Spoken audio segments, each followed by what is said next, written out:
Hello everyone very good morning to everyone this is Pathfinder platform में आपका स्वागत है जहां मैं देवराज वर्मा आपको 1.5 ईयर के करंट अफेयर्स पढ़ा रहा हूं this current affairs is very important for the prelims 2023 right so before start I want to let you know that there are certain rules of the games. Make short notes as much as possible. Second, revise your pdf at least 2 times. pdf then general studies with Devraj Verma नाम के Telegram group पे आपको upload कर दी गई है. I think compilation आ गया है, latest compilation उसके अंदर मैंने डाल दिया है. आप उसको बार बार भी रिवाइज करें, बार बार में पढ़ें. Click visit as much as possible and share this video widely. जितना ज्यादा हो सके इस वीडियो को शेयर करें जिससे कि ज्यादा से ज्यादा स्टूडेंट्स को देख पाए. Second important thing is that कि Pathfinder platform, you are at Pathfinder platform. Pathfinder platform आपके लिए एक अग्निपथ बैच लाया है, भारत का सबसे सस्ता यूपीएससी सीएससी प्रिपरेशन करने वाला बैच, करवाने वाला बैच, राइट. इसके अंदर 7,999 रुपीज के अंदर हम आपको 900+ आवर्स की लाइव क्लासेस देंगे. कॉम्प्रहेंसिव कवरेज कवरेज होगा इसके अंदर. प्रीलिम्स, मेंस एंड इंटरव्यू का 40 टेस्ट रहेंगे प्रीलिम्स के लिए और 10 टेस्ट रहेंगे मेंस एग्जामिनेशन के लिए, राइट. इसी के साथ साथ आप देख सकते हैं 3 mains mentorship and interview guidance program will be there. ये जो पूरा सब कुछ है आपको 7,999 रुपीज के अंदर मिल जाएगा अग्निपथ बैच के अंदर. You have to use the code live DV code use करना है जिससे कि आपको मैक्सिमम डिस्काउंट यहाँ पर मिल जाए. इसी तरह से Agnipath prelims test series will also be there, ठीक है, जिसके अंदर 2,999 रुपीज के अंदर आप सी सेट की test series as well as GS की टेस्ट सीरीज यहाँ पर ले सकते हैं. Mains test series is also there 2,500 rupees के अंदर मेंस का टेस्ट सीरीज आप इसके अंदर ले सकते हैं. ये हमारे एजुकेटर्स हैं जो आपको डिफरेंट डिफरेंट इनोवेटिव मैनर के अंदर टीचिंग प्रोवाइड करेंगे. मैं यहाँ पर international relations as well as GS paper 4 का कंप्लीट अंडरस्टैंडिंग आपको कराऊंगा. अग्निपथ बैच की लाइन पर ही एक बैच हमने स्टार्ट करा है हिंदी मीडियम के लिए, that is known as Pathfinder Bodh. इसके अंदर भी 7,999 रुपीज के अंदर आपको वो सारी फीचर मिलेंगे जो कि अग्निपथ बैच में है, बट यहाँ पर हिंदी मीडियम के अंदर कंप्लीट प्रिपरेशन आपको कराई जाएगी, राइट. चलिए तो let's start with our first thing first. पहला जो अपना टॉपिक है दैट इज संगठन से समृद्धि. ठीक है, एक स्कीम अभी निकाली गई है, आप देख सकते हैं 18 अप्रैल 2023 का न्यूज है ये. ठीक है, संगठन से समृद्धि ये स्कीम निकाली गई है जिसके अंदर ये बताया ये है. देखिए यहाँ पर स्कीम को नाम से समझा करो. सबसे पहले संगठन क्या होगा, कोई संगठन बनाने की बात होगी, ठीक है, उससे प्रॉस्पेरिटी लेकर आ रहे हैं. समृद्धि का मतलब प्रॉस्पेरिटी. अब यहाँ पर संगठन का मतलब क्या है कि बहुत सारे गरीब लोग हैं, ठीक है, जो अकेले कुछ नहीं कर पा रहे हैं, राइट, अकेले कुछ नहीं कर पा रहे हैं, तो उनका एक संगठन हम बना दें, राइट.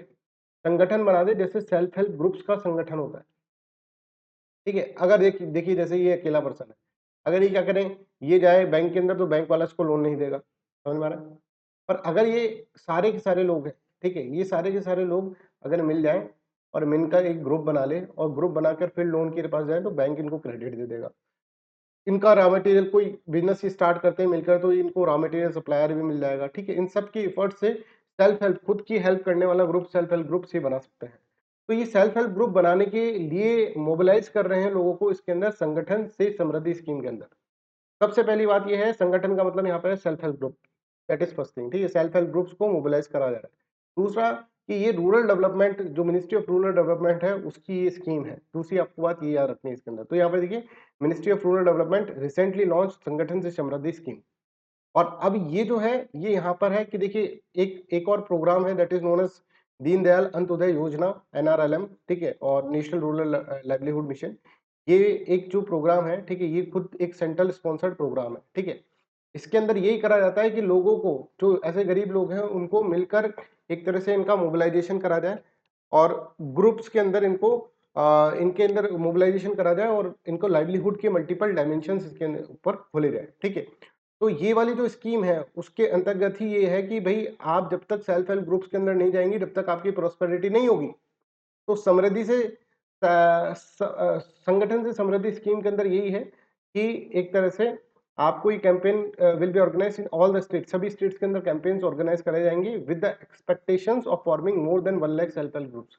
1 लाख से ज्यादा भी सेल्फ हेल्प ग्रुप्स यहाँ पर बनाने की बात की जाएगी, ठीक है. तो दीनदयाल अंत्योदय योजना, नेशनल रूरल लाइवलीहुड मिशन के जो बेनिफिट्स हैं वो कब आएंगे, जब आप सेल्फ हेल्प ग्रुप्स बनेंगे, ठीक है. उसके बाद जो बेनिफिट्स मिलते हैं उसके अंदर वो आपको मिलेंगे, राइट. हम थोड़ा सा दीनदयाल अंत्योदय योजना के बारे में भी समझ लें, ठीक है. एनआरएलएम के अंदर दीनदयाल अंत्योदय योजना है, ठीक है, जो कि एक सेंट्रल स्पॉन्सर्ड प्रोग्राम है.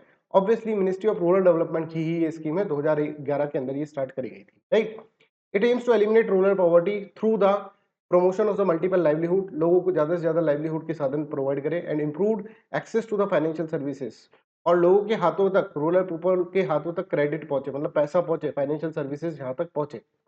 फंक्शनिंग क्या होता है, it involves working with the community institutions, ठीक है, through community professionals in spirit of self help which is a unique preposition of DNRLM। तो DNRLM जो है, दीनदयाल अंत्योदय योजना जो है, ठीक है, इसका मेन फंक्शन यही है कि सेल्फ हेल्प ग्रुप्स बनाकर लोगों को क्या करें, लोगों को प्रॉस्पेरिटी की तरफ लेकर आए, राइट। तो it impacts livelihood by mobilising rural household in the self help groups.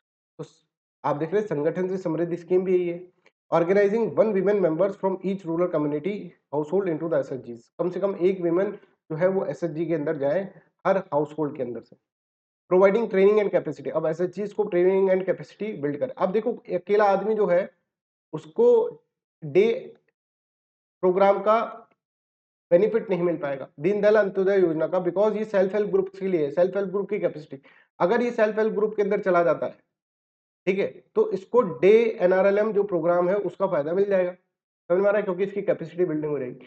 इसीलिए संगठन से समृद्धि स्कीम के अंदर ऐसे कहा जा रहा है कि 1 लाख से ज्यादा सेल्फ हेल्प ग्रुप्स के अंदर लोगों को जोड़ेंगे, 1 लाख से ज्यादा नए सेल्फ हेल्प ग्रुप्स बनाएंगे। आई होप दिस इज क्लियर, जिससे कि बेनिफिट्स जो है डे एनआरएलएम के बेनिफिट्स सबको मिले। तो देखो, it aims to mobilise disadvantage rural communities unaware of the benefit of Deendayal Antyodaya Yojana rural livelihood mission. But ये कब कब बेनिफिट इसको मिलेंगे, जब ये सेल्फ हेल्प ग्रुप्स बनेंगे। तो 1 लाख के आसपास सेल्फ हेल्प ग्रुप्स संगठन से समृद्धि स्कीम के अंदर बनाने की बात चल रही है, right. I hope this is clear. Next is world happiness report. World happiness report जो होता है वो United nation sustainable development solution network ये निकालता है। United nation sustainable development solution network निकालता है, यूएनएसडी, ठीक है। अब इसके अंदर आप देख सकते हैं वर्ल्ड हैप्पीनेस रिपोर्ट के अंदर कुछ क्राइटेरियाज होते हैं। उनके क्राइटेरियाज के बेसिस पे डिसाइड होता है कि कंट्री कितनी हैप्पी है, देश कितना खुश है, ऐसा देखा जाता है, ठीक है। तो इसमें रैंकिंग दी जाती है।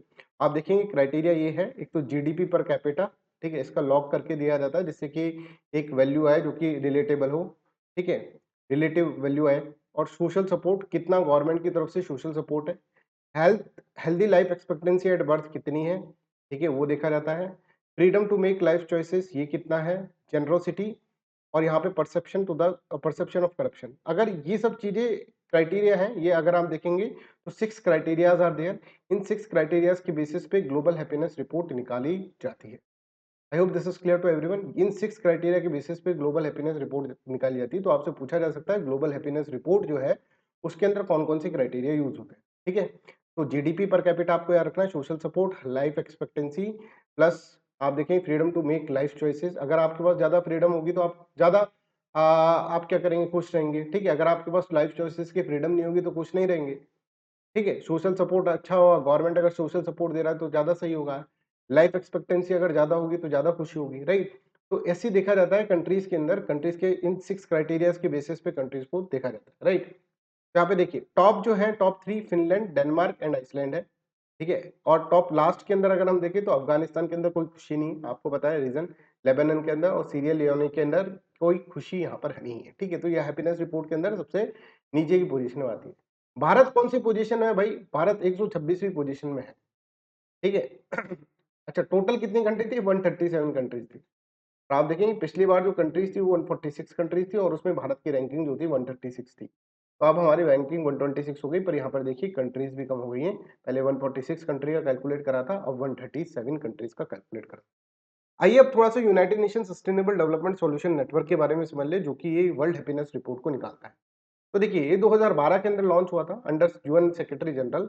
It mobilize global scientific and technological expertise to promote practical solution, जिससे कि हम सस्टेनेबल डेवलपमेंट गोल्स को अचीव कर सकें, ठीक है। मैंने आपको कई बार बता रखा है सस्टेनेबल डेवलपमेंट गोल्स के बारे में, ठीक है। तो सस्टेनेबल डेवलपमेंट गोल्स को इंप्लीमेंट करने के लिए, एक टेक्नोलॉजिकल एक्सपर्टाइज देने के लिए United nation sustainable development solution network को क्या करता है, एक बॉडी बनाई गई है, ठीक है। और इसके अंदर पेरिस क्लाइमेट एग्रीमेंट जो है उसको भी देखा जाता है। पेरिस क्लाइमेट एग्रीमेंट के बारे में भी कई गोल्स को अचीव करने के लिए और सस्टेनेबल डेवलपमेंट गोल्स को अचीव करने के लिए ये एक organization publishes annual report like sustainable development report, world happiness report, ऐसी एनुअल रिपोर्ट्स ये पब्लिश करती है। नेक्स्ट अपना टॉपिक है that is North Sea summit. अभी बहुत सारे यूरोपियन देश, बहुत सारे मतलब 9 यूरोपियन देश ने मिलकर एक सेकंड समिट जो है नॉर्थ ईस्ट नॉर्थ सी की वो समिट करी है।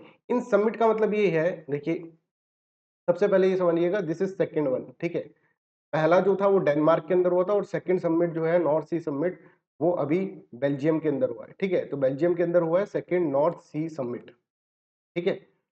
तो फर्स्ट के अंदर भी कुछ डिक्लेरेशन थी और सेकंड के अंदर भी कुछ डिक्लेरेशंस है। ये डिक्लेरेशंस को याद करिएगा, ये पूछा जा सकता है। तो नॉर्थ सी समिट के अंदर 9 देश मिले, ठीक है। नॉर्थ सी समिट के अंदर 9 देश मिले, यूरोपियन देश। और उन्होंने क्या करा, उन्होंने ये डिसाइड करा कि नॉर्थ सी को हम लार्जेस्ट पावर हाउस बनाएंगे यूरोप का बाय 2050। 2050 तक नॉर्थ सी को हम सबसे बड़ा पावर हाउस इसके अंदर बनाएंगे, ठीक है। अब कैसे बनाएंगे, यहाँ की विंड एनर्जी को यूज करके, ग्रीन एनर्जी को यूज करके, विंड एनर्जी को यूज करके बनाएंगे। तो विंड कैपेसिटी इन्होंने कहा, ये डिसाइड करा कि 2030 तक हम विंड कैपेसिटी 120 गीगावाट कर देंगे और 2050 तक नॉर्थ सी से जो विंड एनर्जी आएगी वो होगी 2050 तक 300 गीगावाट, है ना। फर्स्ट सबमिट के अंदर ये जो टारगेट था दैट वाज 150 गीगावाट, पर सेकंड सबमिट में इसको जस्ट डबल कर दिया है कि हम 300 गीगावाट एनर्जी प्रोड्यूस करेंगे यहाँ पर बाय 2050। समझ में आ रहा है। तो ये 9 कंट्रीज कौन कौन सी है, 9 महान देश कौन कौन से, ये अपन इसके अंदर समझ लेते हैं, ठीक है। पहले ये समझिए, इसके अंदर North Sea summit aims at making the North Sea the largest power house of Europe by 2050 by taking its offshore wind capacity to 120 gigawatt by 2030 and 300 gigawatt by 2050। अब 7 यूरोपियन यूनियन कंट्रीज हैं, ठीक है, जो European union के अंदर है, और 2 non European countries हैं इसके अंदर, ठीक है। आप यहाँ पर समझ रहे हैं, ठीक है।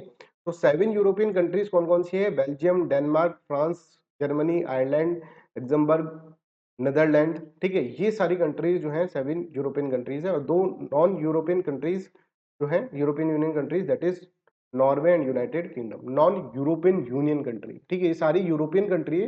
पर यूरोपियन यूनियन कंट्रीज जो है, यूरोपियन यूनियन में जो है, आप देखते हैं पहले यूनाइटेड किंगडम था, पर ब्रेक्सिट के बाद United Kingdom is no more a European Union country. तो नॉर्वे एंड आप देख सकते हैं यूनाइटेड किंगडम, इसमें आप देखो, आप यहाँ समझ रहे हैं कि नॉर्वे और यूनाइटेड किंगडम के अंदर ये 2 नॉन यूरोपियन कंट्रीज हैं, ठीक है। At the end of the first summit के एंड के अंदर, ठीक है, इन डेनमार्क 2022 जो कि डेनमार्क में हुई थी, एक एस्बर्ग डिक्लेरेशन यहाँ पर साइन की गई थी, और उसके अंदर यही बोला गया था कि हम जो है 150 गीगावाट एनर्जी प्रोड्यूस करेंगे बाय 2050, ठीक है। 2050 तक 150 गीगावाट एनर्जी प्रोड्यूस करेंगे। इस टारगेट को अभी सेकंड डिक्लेरेशन के अंदर 300 गीगावाट कर दिया है बाय 2050। समझ में आ रहा है। अब नॉर्थ सी के बारे में थोड़ा समझ लेते हैं। देखिए नॉर्थ सी है, और नॉर्थ सी के अंदर यहाँ पर कंट्रीज देखिए, नॉर्वे, स्वीडन, आप देख सकते हैं डेनमार्क, है ना, यूनाइटेड किंगडम, नेदरलैंड, राइट, ये सारी कंट्रीज के अंदर है। और आप यहाँ पर देखें फ्रांस, बेल्जियम, ये सारी कंट्रीज जो है नॉर्थ सी के अंदर, नॉर्थ सी की कंट्रीज है। तो यहाँ पर नॉर्थ सी के अंदर देखिए lies between the Great Britain, ये आपको याद करना है ना, Norway, Sweden, Denmark, Netherland, Belgium and France, ठीक है। तो Denmark, Norway, Germany, Netherland, Belgium and France, ये सारी कंट्रीज है। और आप यहाँ पर देखेंगे नॉर्थ सी जो है एक इंग्लिश चैनल के थ्रू कनेक्ट हो रहा है अटलांटिक ओशन से, ये भी आप याद रखें, नॉर्थ अटलांटिक ओशन से इंग्लिश चैनल के थ्रू ही कनेक्ट हो रहा है। दिस इज ऑल्सो इंपॉर्टेंट, ये भी पूछा जा सकता है prelims examination, right. Next is circular economy. Circular economy क्या है, ये अपन इसके अंदर समझ रहे हैं। अभी देखिए United Nations Development Programme India ने लॉन्च करा एक campaign to drive the inclusive circular economy, जिससे कि सर्कुलर इकोनॉमीज को क्या कराए, सर्कुलर इकोनॉमीज के लिए इंक्लूसिव सर्कुलर इकोनॉमी जिससे इंक्लूसिव हो।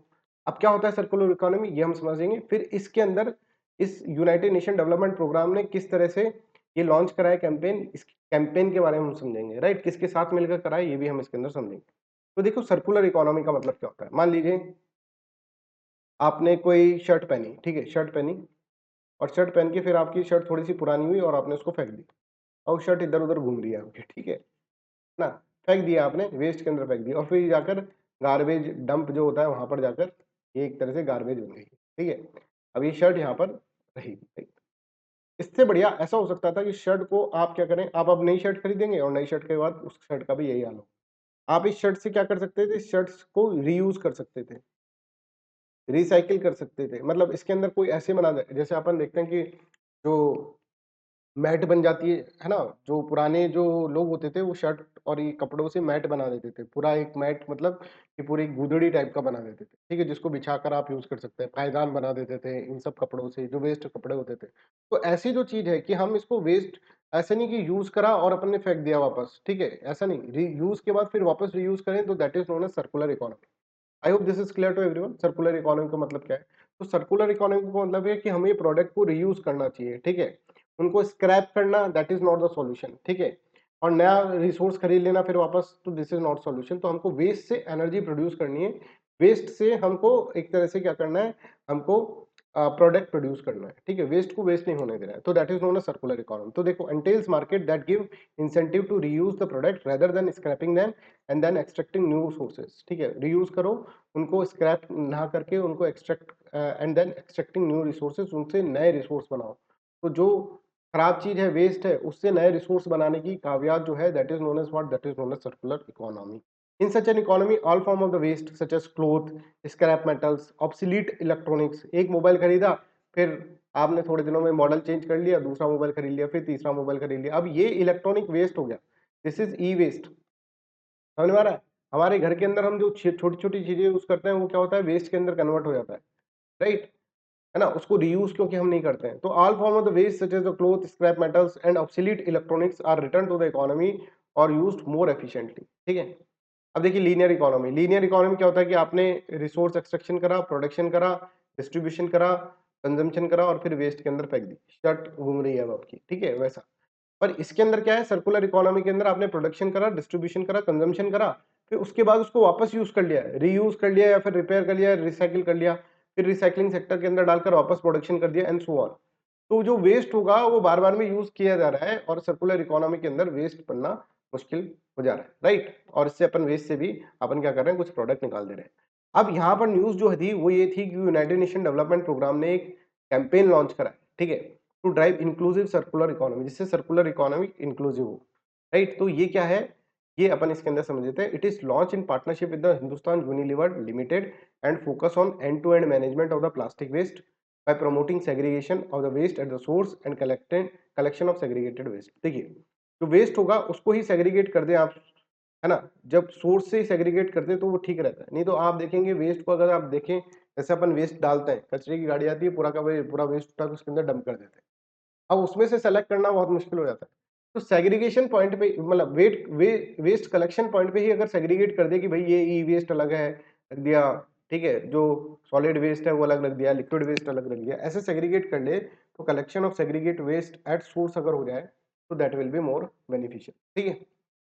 Second, setting of material recovery facilities, recovery facilities को बनाए और स्वच्छता केंद्र बनाए for recycling all kind of plastic waste along the value chain, ठीक है, इस तरह की चीजें बनाएंगे, है ना, हिंदुस्तान यूनिलीवर और यूएनडीपी मिलकर, ठीक है। सोशल इंक्लूजन ऑफ 20,000 सफाई साथी, सफाई साथी बहुत इंपॉर्टेंट है बिकॉज यही वेस्ट कलेक्शन करते हैं, यही वेस्ट पिकर्स हैं, तो इनको ट्रेनिंग देना कि किस तरह से आपको वेस्ट पिक करना है, जिससे कि ज्यादा से ज्यादा जो हो सेग्रीगेशन हो सके, ज्यादा से ज्यादा वेस्ट को अपन कन्वर्ट कर सकें दूसरी चीजों के अंदर, right. Building capacity of urban local bodies, urban local bodies की कैपेसिटी बिल्डिंग करना, ठीक है, for adopting MRF model for what, plastic under the dry waste management, ठीक है। तो प्लास्टिक और ड्राई वेस्ट मैनेजमेंट के अंदर मैन्युफैक्चरिंग रिसाइकलिंग जो मॉडल होता है उसको अपन यूज करें, ठीक है। तो I hope this is clear to everyone.